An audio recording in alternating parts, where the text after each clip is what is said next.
Now, maybe you were such a person. Maybe you were a person that wasn't very religious at all. And you were living life like the rest of your extended family.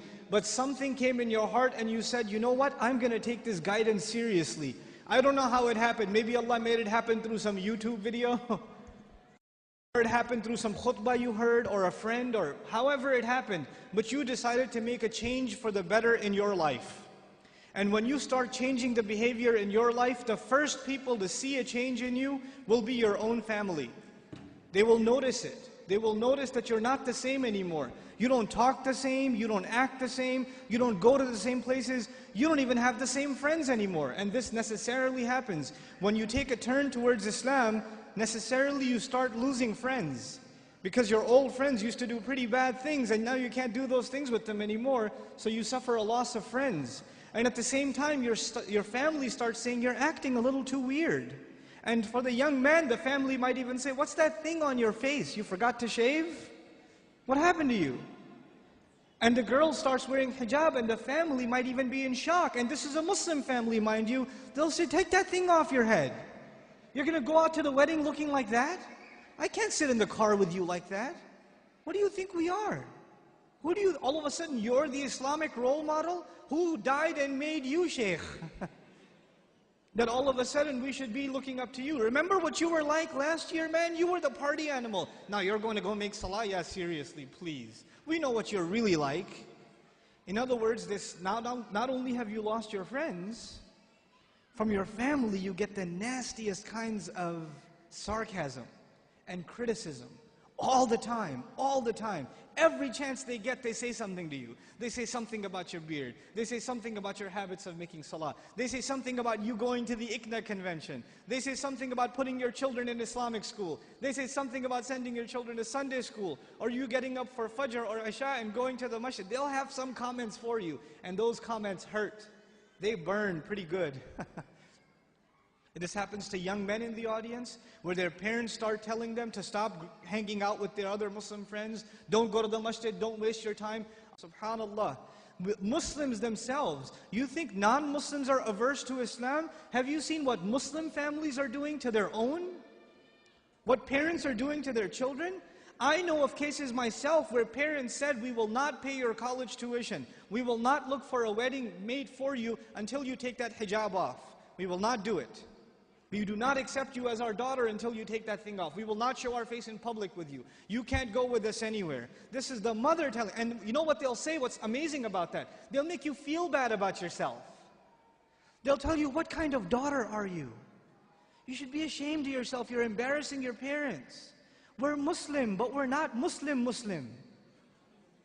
We're not that. We're not those kind of Muslims. That's not how we do things in our family. That's what they'll say.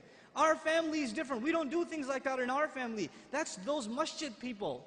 Don't be like those masjid people. That's what they'll say. And you know what's amazing about that?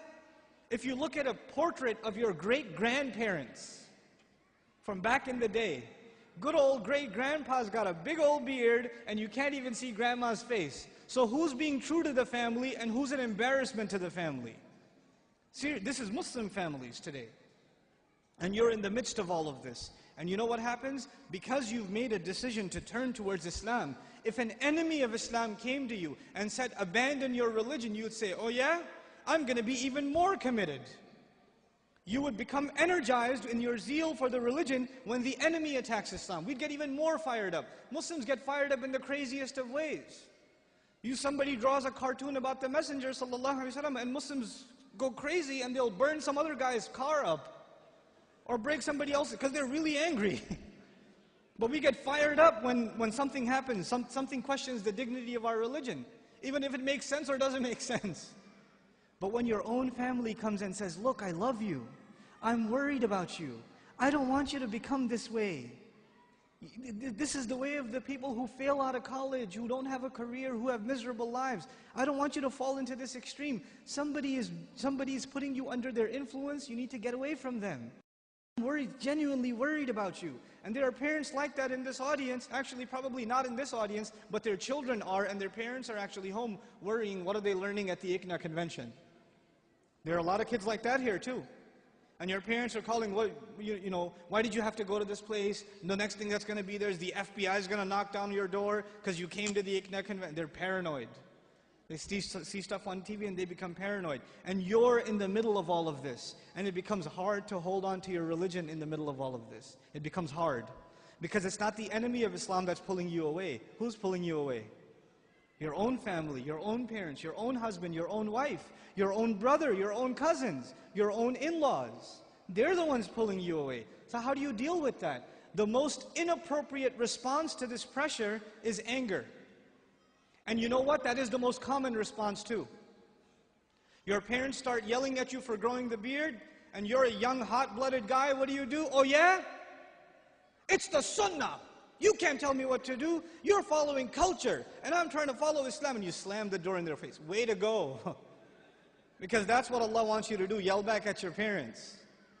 And they're just they're talking about your beard. What was Ibrahim's father talking about, alayhi salam? Was he talking about something small or something big? Go make sajda to idols, boy. And does he lose his cool? Does he get angry? We have to learn how to be with our parents. Even when they call you away from deen, it doesn't matter if they're Muslim or not. وَإِن جَاهَدَاكَ عَلَىٰ أَن تُشْرِكَ بِمَا لَيْسَ لَكَ بِهِ عِلْمٍ فَلَا تُطِعْهُمَا وَصَاحِبْهُمَا فِي الدُّنْيَا مَعْرُوفًا. Allah Azza wa Jal tells us, if they struggle against you to make you follow what they themselves have no knowledge of, don't obey them while at the same time accompanying them in the most dignified fashion.